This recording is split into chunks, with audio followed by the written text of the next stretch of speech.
ചൂതുകളി സമയത്ത് ഭീഷ്മദ്രോണാദികൾ എല്ലാ മുതിർന്നവരും അവിടെ ഉണ്ടായിരുന്നു. ആ ചൂതുകളി നടക്കുന്ന സമയത്ത് അവർ മൗനം പാലിച്ചത് ശരിയാണോ തെറ്റാണോ എന്നാണ് നമ്മൾ ഇന്നെടുത്തിരിക്കുന്ന വിഷയം.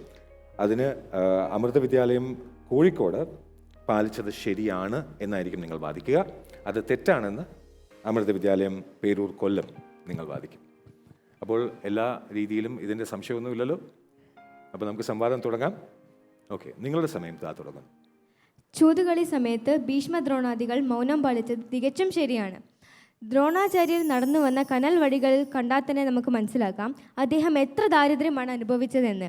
ആ സമയത്ത് അദ്ദേഹത്തിനൊരു സ്ഥാനം കൊടുക്കാനും രക്ഷിക്കാനും ഹസ്തിനപുരി രാജകൊട്ടാരം മാത്രമേ ഉണ്ടായിരുന്നുള്ളൂ.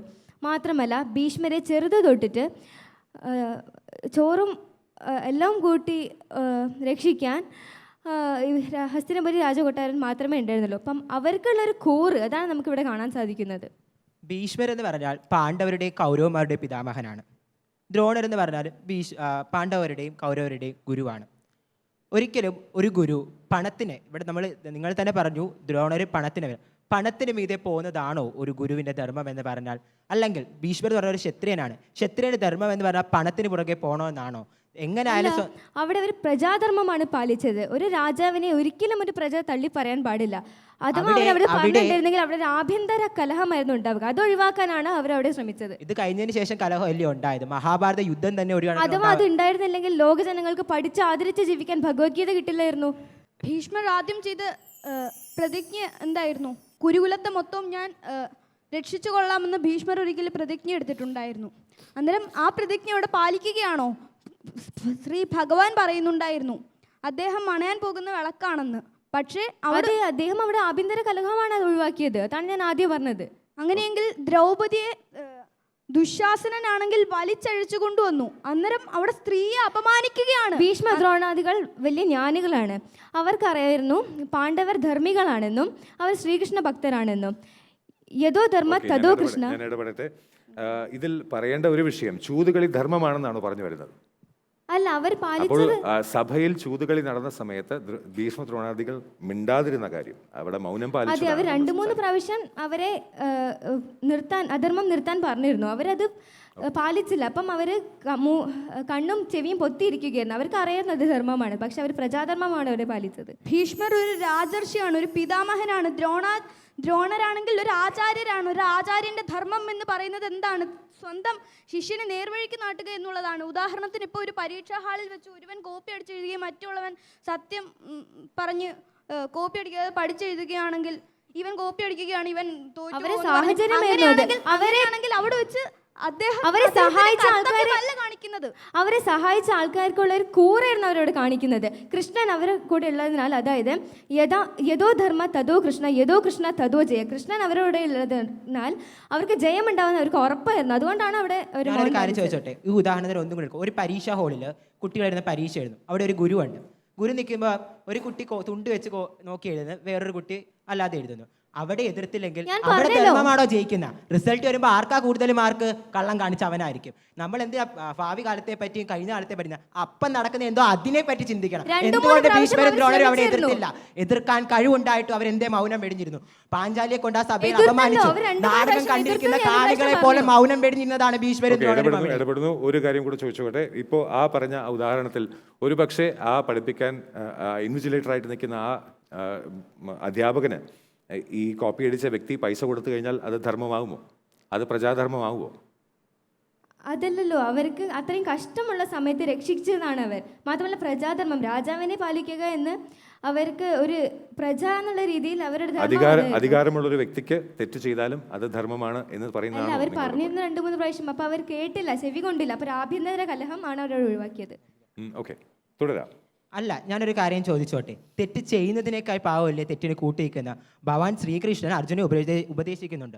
അർജുന, നീ ഒന്നുകൊണ്ട് ഭയപ്പെടേണ്ട ഭീഷ്മരെ ദ്രോണരെ കൊല്ലുന്നത്. കാരണം അവർ അനേകം തെറ്റ് ചെയ്ത് കഴിഞ്ഞു കൂടുതലും മൗനം വെടിയുന്നത്. അങ്ങനെയാണെങ്കിൽ അവർ യുദ്ധസമയത്ത് പറയുന്നുണ്ട് അവരുടെ ഉപ്പും ചോറും കഴിച്ചിട്ട് നമ്മളെ രക്തത്തിൽ അധർമ്മം എന്ന് പ്രവർത്തിക്കും. ഒരാളുടെ ഉപ്പും ചോറ് തിന്നത് നമ്മുടെ മനസ്സിലാണ് നല്ല ചിന്തകൾ വരേണ്ടത്, അല്ലാതെ ആഹാരത്തിലൂടെ ഒന്നും അല്ല. അർജുനൻ അമ്പ് ചെയ്തപ്പോൾ ആ അധർമ്മം ഒക്കെ ചോർന്നു പോയി. ഇപ്പൊ എനിക്ക് ധർമ്മം മനസ്സിലാക്കാമെന്നായിരുന്നു അവർ പറയുന്നത്. നേരത്തെ ഭഗവാൻ അപ്പോൾ സമയം പറയുന്നുണ്ട് തന്നേക്കാൾ ധർമ്മം അറിയാവുന്ന ആളാണ് ഭീഷ്മർ എന്ന്. എന്നിട്ട് എന്തേ മൗനം വെടിഞ്ഞ് അവിടെ ഇരുന്നു? ഭീഷ്മർ അന്ന് വംശം നിലനിർത്താൻ എന്താണ് പറഞ്ഞത്? യഥോ ധർമ്മ തഥോ കൃഷ്ണ, യഥോ കൃഷ്ണ തഥോ ജയ. അതിന് പറഞ്ഞു കഴിഞ്ഞു. എന്തിനാണ് നമ്മൾ ഭാവിയും കഴിഞ്ഞു പോയ കാലത്തെ പറ്റി ചിന്തിക്കുന്നത്? അപ്പം നടക്കുന്നത് അവിടെ ആക്ഷൻ എടുക്കണം. ചൂടേറിയ സംവാദം. കുറച്ച് സമയം കൂടെ നീട്ടി കിട്ടിയിരുന്നെങ്കിൽ എന്ന് വിചാരിച്ചു രണ്ടുപേരും അല്ലേ? അപ്പൊ നമുക്കിനി കൂടുതൽ കാര്യങ്ങൾ ആചാര്യസഭയോട് തന്നെ ചോദിക്കാം. ഇന്ദിര മാം, പ്രജാധർമ്മത്തെ പറ്റി പറഞ്ഞു. പ്രജാധർമ്മം എന്നുള്ളതിനേക്കാൾ എനിക്കൊരു സംശയം നിങ്ങളോട് ചോദിക്കുകയാണ്. ധൃതരാഷ്ട്രർ, രാജാവായിട്ടുള്ള ധൃതരാഷ്ട്രർ സിംഹാസനത്തിലിരിക്കുന്ന സമയത്ത് മറ്റാരാണെങ്കിലും അവർക്കതിൻ്റെ ഇടയിൽ കടന്നു പറയുന്നത് തെറ്റാണ്, ഒരു പ്രോട്ടോകോൾ തെറ്റാണ്, അത് സഭാധർമ്മത്തിനെതിരാണ് എന്നാണോ നിങ്ങൾ ഉദ്ദേശിച്ചത്? അല്ല, അത് അവിടെ ആഭ്യന്തര കലഹം ഒഴിവാക്കാൻ അത് നല്ല പോയിന്റാണ്. ആഭ്യന്തര കലഹം ഒഴിവാക്കാൻ എന്നുള്ളത് നല്ലൊരു പോയിന്റാണ്. പക്ഷേ നിങ്ങൾക്ക് നിങ്ങളുടെ സ്റ്റാൻസിനെ ഒന്നുകൂടി ബലപ്പെടുത്താമായിരുന്നു.